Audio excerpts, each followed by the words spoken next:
Hello, and welcome to the Brutal Iron Gym podcast, where our goal is to cut through the BS and deliver the brutal truth about topics related to health and happiness.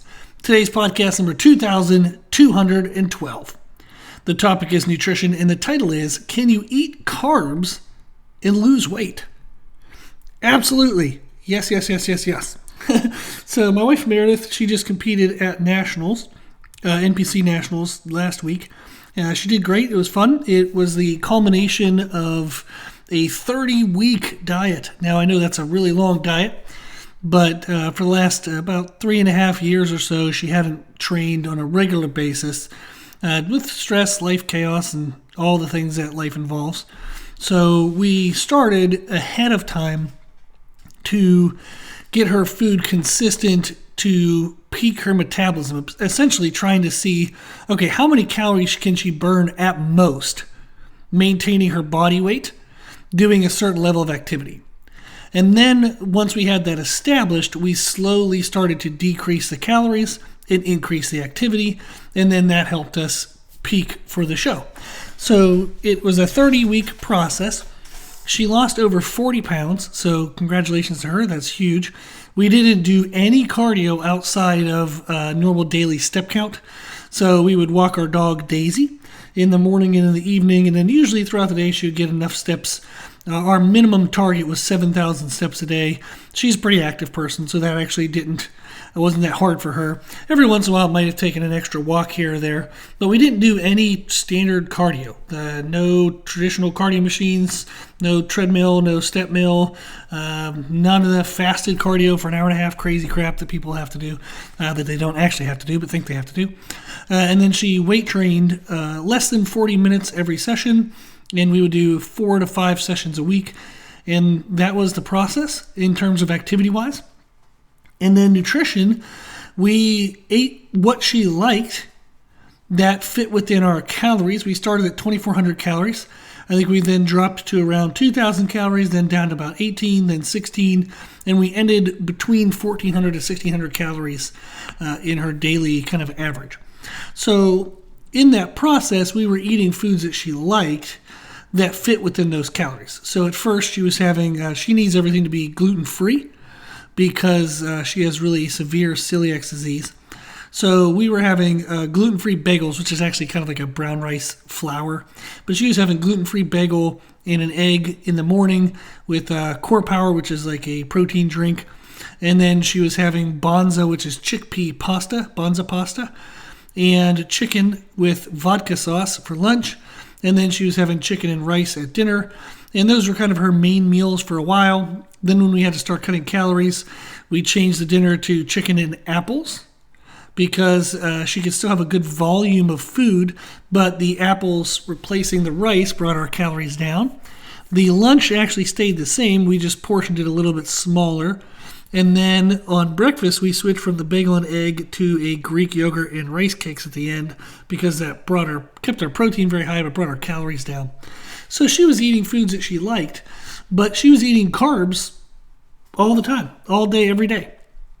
And what was interesting was throughout the process, whenever people would talk to us, when it would come up in conversation that she was losing weight or doing a diet, people always made some comment about carbs. And this has been true working with clients. I started working with clients for nutrition when I was 16 years old. I'm 40 now. Well, actually 41. Just had my birthday.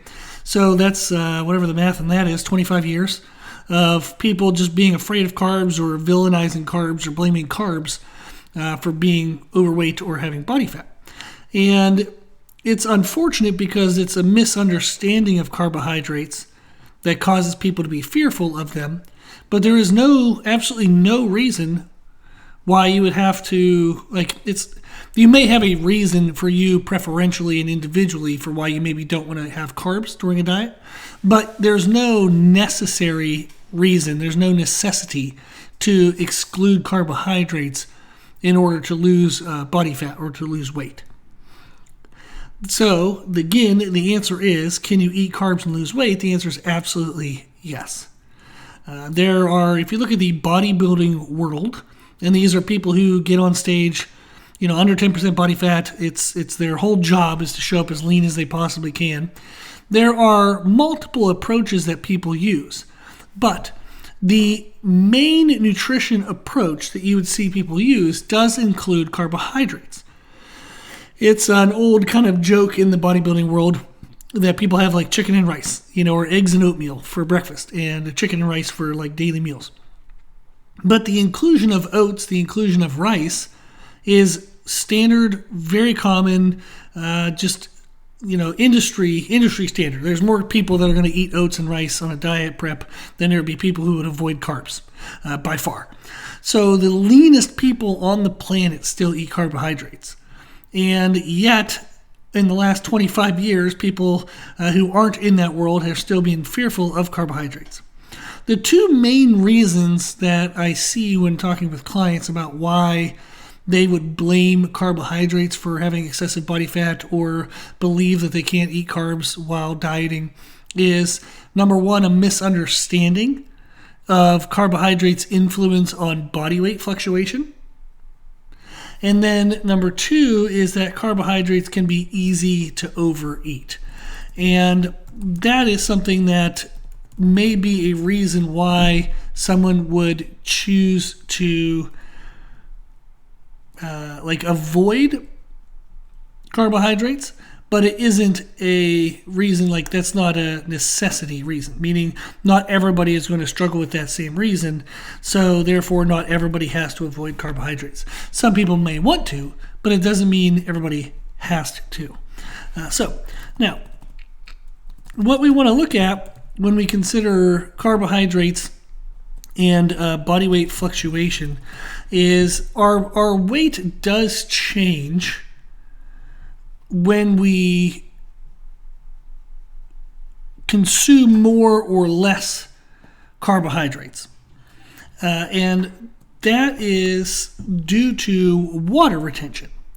It's not due to the fact that carbohydrates cause us to gain fat or lose fat quickly or anything like that. It's kind of like a podcast that would help explain this, and I finally found it, which is why I've been stammering for a minute, is 2134 is a Q&A podcast titled, Why Does My Weight Fluctuate Every Day?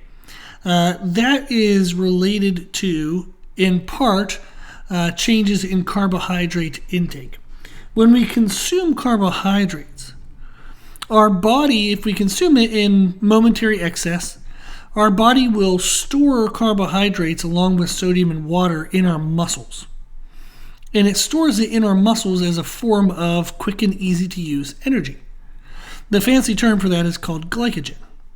So when we consume enough carbohydrates, maybe above our momentary baseline needs for energy, our body will say, hey, there's a little bit of excess here.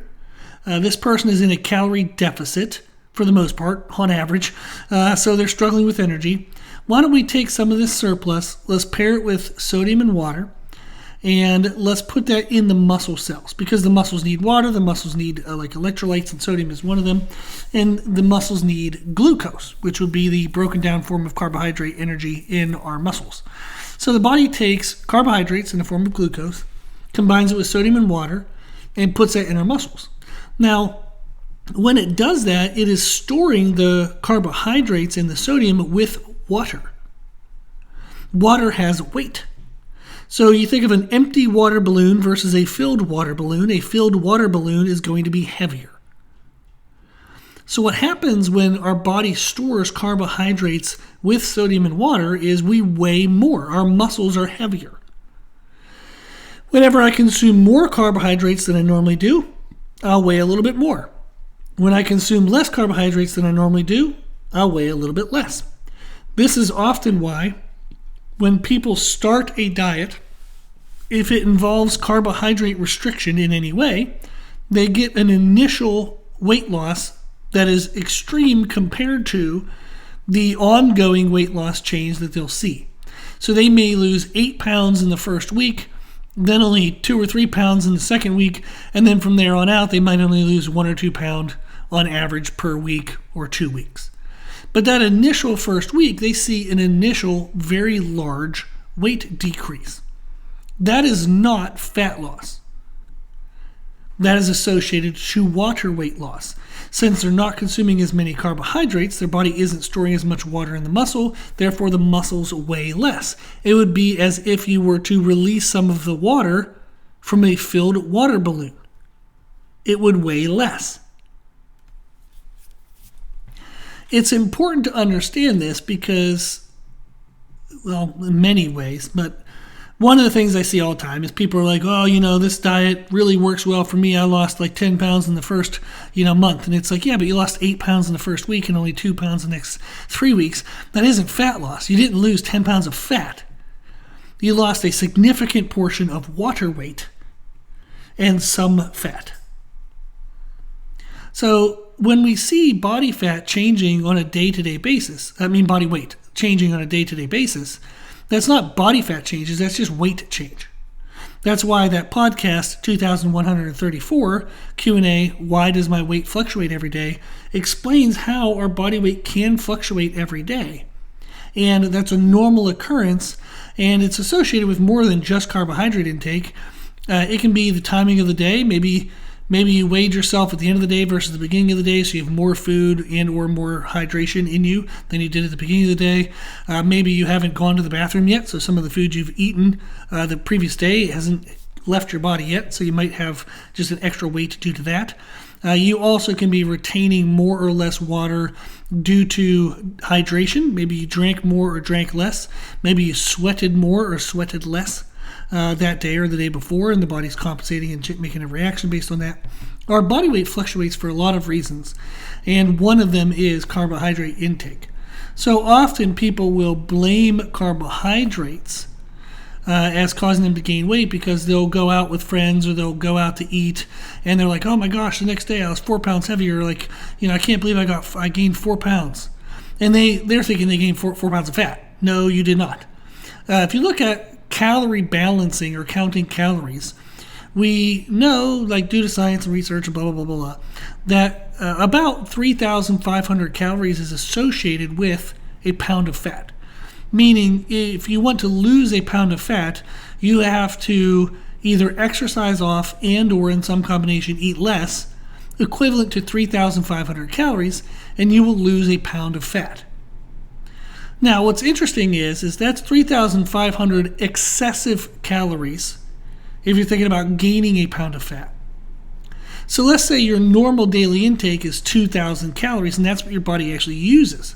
That would be a maintenance calories. You would have to eat 5,500 calories to gain just 1 pound of fat. And the body doesn't convert it that fast. It doesn't convert it over like a 12-hour night, or 8 hours sleeping. So when people see that they gain, say 2 or 3 pounds, they did not eat 9,000 plus excessive calories in one day, and their body converted 9,000 plus excessive calories into body fat overnight. So what they're seeing is changes in body weight associated with water retention, but they're not understanding that properly, so therefore they think that carbs made them fat. No. Just the same as if you cut carbs out for 2 or 3 days and you lose 6 to 8 pounds, you did not lose 6 to 8 pounds of fat. Again, you would have to be in a 3,500 calorie deficit to lose 1 pound. So if you lost 2 pounds of fat, that would be associated with 7,000 calories in a deficit. So if you cut calories for 1 or 2 days and you lose 2 pounds, you did not undereat, or you did not create a deficit of 7,000 calories. You just simply consumed less carbohydrates, your body stored less water in the muscle, and that's why you weigh less. The second reason is easy to overeat. A lot of times people have portion control problems when it comes to carbohydrates. Carbohydrates usually, for most people, taste good. They're a preferential food, meaning if you had a food that was predominant in fat, food that was predominant in protein, and food that was predominant in carbohydrates, most people are going to prefer to eat the carbohydrates. There are people who would like the fats, there are people who would eat the proteins, but most people are going to prefer the carbohydrates. Our body also instinctually, and to whatever degree evolutionarily, has developed to prefer carbohydrates because they're easier to digest, break down, and create into usable energy. Protein doesn't really get converted over to usable energy. It goes to a lot of different functions in the body before it would ever be converted to energy in a kind of a crisis mode. And then fats absolutely can be converted to energy, but they're a little more difficult for the body to do that. So it would prefer to have carbohydrates if possible. So instinctually, evolutionarily, we've been kind of evolved to choose carbohydrates over fats and proteins. Now, again, there are people who love fats and proteins, and they'll eat like a carnivore diet or a keto diet and love it, and they'll have, that's their preference. Awesome. If you look, though, at the mass people, like most people, if you average out everyone listening to this podcast, on average, more people would prefer carbohydrates over protein-rich or fat-rich foods. Actually, most people are going to prefer foods that are rich in fat and carbohydrates and sodium. That's a wonderful little combination for our taste buds. So the reason why carbs are easy to overeat is kind of understandable. They're fast and easy source of energy. They taste good. So we just have to make sure that we actually track our calories. The best way to create a fat loss or weight loss diet is to track calories and protein. That's really all you need to track. It doesn't matter whether the calories, the energy-based calories, are coming from fat or carbs. It's preferential. So it's up to you, whatever you like. And then the overall calories are what matters most. So calories kind of determine the direction of your weight. If you eat in an excessive amount of calories, you will gain weight. If you eat in an under amount of calories, like a deficit amount of calories, in general, you will lose weight. Now, there is a scenario in which people will undereat too severely, and that can actually cause weight loss to stall, and it can actually cause them to gain body fat because they will have moments where they do eat excessive calories, and their body will save as much of that as possible as body fat, and it'll be actively fighting against fat loss being burned off between those moments of higher calories. So a fat loss diet should be approached based on what is causing you to be overweight. The three main reasons why people have excessive body fat are actually due to undereating, inconsistent eating, and overeating. Most people assume they are over fat because they overeat, and that is not always the case. Actually, the majority of people I work with for fat loss, that is not the case. The majority of people I work with for fat loss, their biggest issue when it comes to food is inconsistent eating. They have periods where they eat too little and then periods where they eat too much. If we are to normalize that, bring down the extremes, not that they have to eat less, just have a less variance to how much they eat, they will become leaner. So it's important to understand, are you over fat due to overeating or inconsistent eating or undereating? Those are three different reasons for being over fat, and they require three different approaches. So typical fat loss advice is going to come from a perspective of overeating is the issue. So they're going to be directed towards having you eat less. Again, that is not always the case. The majority of time, it is not the case. So unfortunately, what I often see with clients is they'll have advice from former coaches or trainers or friends and family that is unfortunately very poor advice. It's uneducated advice, and that's, the level of education is about the level of merit you should give advice. So if you're getting advice from a family or friend and they have no nutrition education, I would not value that advice very much. It's just, if I want plumbing advice, I'm going to go talk to a plumber. If I want mechanic advice, I'm going to go talk to a mechanic. If I want nutrition advice, I should talk to a nutritionist. I should not talk to, my friend down the street or my neighbor or my spouse or, anybody near you that isn't educated in the field. The education is extremely important, simply, and you can see as evidenced here, in the fact that there's multiple reasons why people will be overweight: undereating, inconsistent eating, and overeating. And most people are only going to give you advice from the perspective of overeating. So if you are like most people and you're overweight because of inconsistent eating, that advice is going to be shit, and it is not going to help you. So we actually need to balance calories and protein to each individual's needs and based on why they're overweight, why they have too much fat. So calories and protein are what matters most. And then what you eat when it comes to carbs versus fats, it's experience. It's kind of what you prefer. There is absolutely no predetermined need to say that you're going to eat X amount of fat and X amount of carbs. None. Now you could say, okay, well, if I eat 0 grams of fat, isn't that going to have a negative impact on my hormones and cellular health and blah, blah, blah? Yeah, there is some percentage of fat that is helpful for overall health, but it's a very small percentage, and usually people are going to cover that totally fine. But what I more so mean when I say like percentages don't need to be predetermined, number one, you don't need to just cut out carbs completely. And number two, you don't need to say, okay, like I'm going to have 30% of my diet be fats and 50% from carbs. But, I find that like fats are not fun to eat and I'm too hungry after my carb-based meals. There's no need to predetermine like fats versus carbs based on percentages and stuff like that. It's completely useless. You don't need to do that. It's overcomplicating the process. The process is simple. Control calories and protein. Then what to eat, whether it's carbs versus fats, depends on time between meals.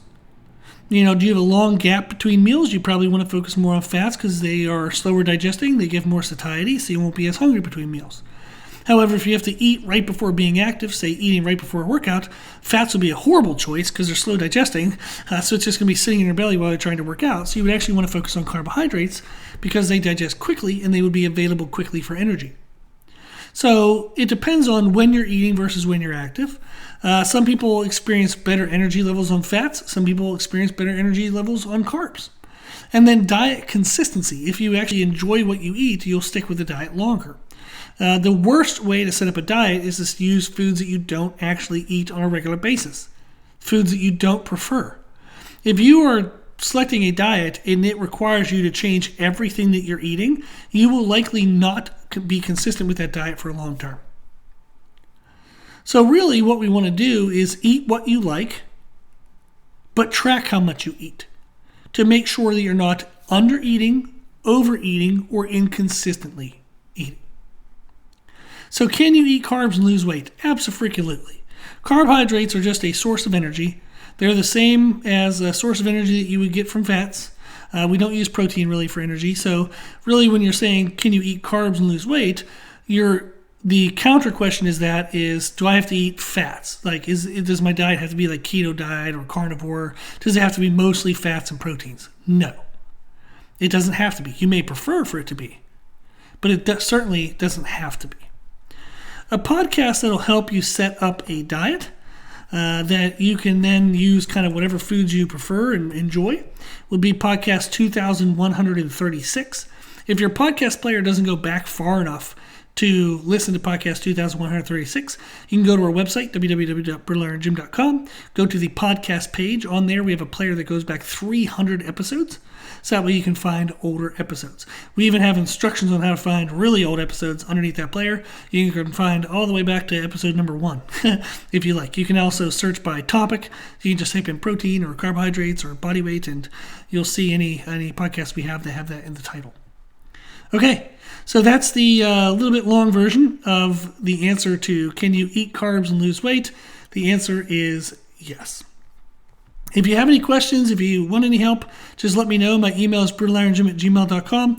I do help people with coaching, for nutrition and or training. So if you want any help from me directly, you can reach out through the email, brutalirongym@gmail.com. Or if you just want to ask a couple follow-up questions just to make better sense of the podcast, I'll be happy to answer and maybe even make a future podcast based on your questions. So it's something that everybody can learn from.